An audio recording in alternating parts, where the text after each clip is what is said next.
Actually ఏంటంటే రేవంత్ రెడ్డి గారికి ఈ బీసీ రిజర్వేషన్ అనేది ఇచ్చే ఉద్దేశం లేదు కాబట్టి ఈ రిజర్వేషన్లో కొన్ని అవకతవకలు పెట్టి ఈ రిజర్వేషన్ అనేది పాస్ కానియకుండా ప్రధానంగా ఎక్కువ సాహసం చేస్తున్నటువంటి వ్యక్తి ఎవరైనా ఉన్నారంటే అది రేవంత్ రెడ్డి కాంగ్రెస్ ప్రభుత్వం. ఎందుకంటున్నామంటే ఏదైతే ఒక రిజర్వేషన్ ప్రకారము అందరికీ సమానమైన న్యాయం చేయాలనేది ఒకటి అంటే మాత్రం దానికి ఫస్ట్ ఒక కమిటీ వేసుకుంటారు. కమిటీ వేసుకొని ఎవరికి ఎంత చేయాలి ఏంది అనేది కూడా ఒక డిసైడ్ చేస్తారు. దానికి కులగణన కూడా చేయాలి. నామమాత్రంగా ఇళ్లల్లో ఎవరు లేనటువంటి సందర్భాలలో చేసినామన్నట్టు కులగణన అనేది ఒకటి సర్వే అనేది ఒక చిన్న సర్వే నిర్వహించి దాని ఆధారంగా మేము చేస్తున్నాం ఈ యొక్క బీసీ రిజర్వేషన్ అని చెప్పడం మాత్రం ఎట్టి పరిస్థితుల్లో మేము స్వాగతిస్తలేము. ఎందుకంటే ఎక్కడ కూడా న్యాయబద్ధంగా కులగణన జరగలేదు. జరగనప్పుడు ఏ ప్రాతిపదికన నువ్వు బీసీలకు 42% రిజర్వేషన్ ఇస్తున్నా అని చెప్తున్నావు. మేము భారతీయ జనతా పార్టీ ఆధ్వర్యంలో మేము ఎక్కడ కూడా ఈ 42 రిజర్వేషన్ వ్యతిరేకమని మేము ఎక్కడ కూడా చెప్తలేము. కానీ ఇచ్చినట్టే 42% రిజర్వేషన్ బీసీలకు ఇచ్చి వెనకాల నుండి మైనార్టీలకు 10% రిజర్వేషన్ ఇవ్వడాన్ని మేము వ్యతిరేకించడం జరుగుతుంది.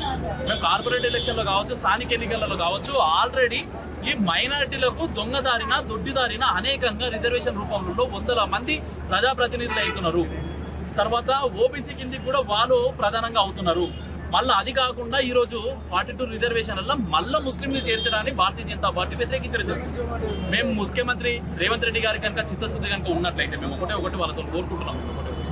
నీకు చిత్తశుద్ధి కనుక ఉన్నట్లయితే ఈ బీసీ రిజర్వేషన్లో 42% రిజర్వేషన్లలో బీసీ కులాలకు ఉపకులాలకు మాత్రమే ఈ యొక్క రిజర్వేషన్ ఉపయోగపడుతుంది, వర్తిస్తుంది. ముస్లింలకు మైనార్టీలకు ఎక్కడ కూడా ఈ రిజర్వేషన్ వర్తించదని చెప్తే దాని నెక్స్ట్ మినిటే భారతీయ జనతా పార్టీ మీకు మద్దతు తెలపడానికి సిద్ధంగా ఉన్నది.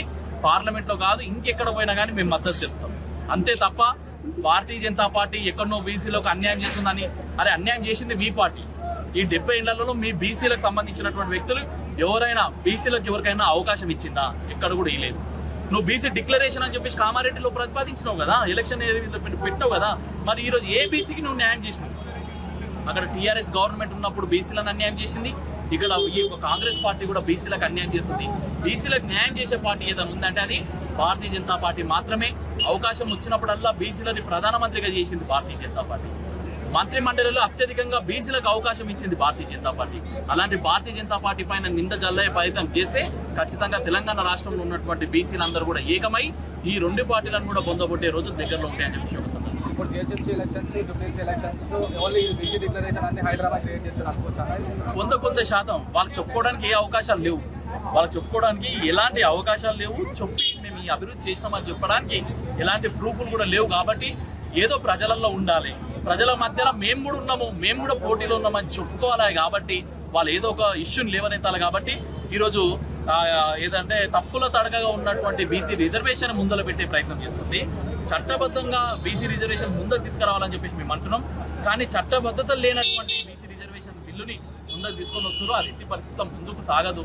కాబట్టి అలాంటి రిజర్వేషన్ బిల్లులు తెచ్చినామని చెప్పి ఎన్నికల్లో ఉప ఎన్నికలలో పబ్బం గడుపుకునే ప్రయత్నము వాళ్ళు చేస్తున్నారు. ఎట్టి పరిస్థితుల్లో వాటిని తిప్పికొట్టే ప్రయత్నం రాబోయే బై ఎలక్షన్స్ కావచ్చు, మిగతా స్థానిక ఎన్నికలు కావచ్చు, ఇంకా ఏ ఎన్నికలు వచ్చినా కానీ కాంగ్రెస్ పార్టీకి సరైనటువంటి బుద్ధి చెప్పడానికి భారతీయ జనతా పార్టీ కార్యకర్తలు, మరి ముఖ్యంగా కులాలకు మతాలకు పార్టీలకు అతీతంగా ఉన్నటువంటి బీసీలంతా కూడా ఏకమయ్యి వారికి గోరి కట్టే రోజులు దగ్గరలో ఉన్నాయని చెప్పి చెబుతున్నారు.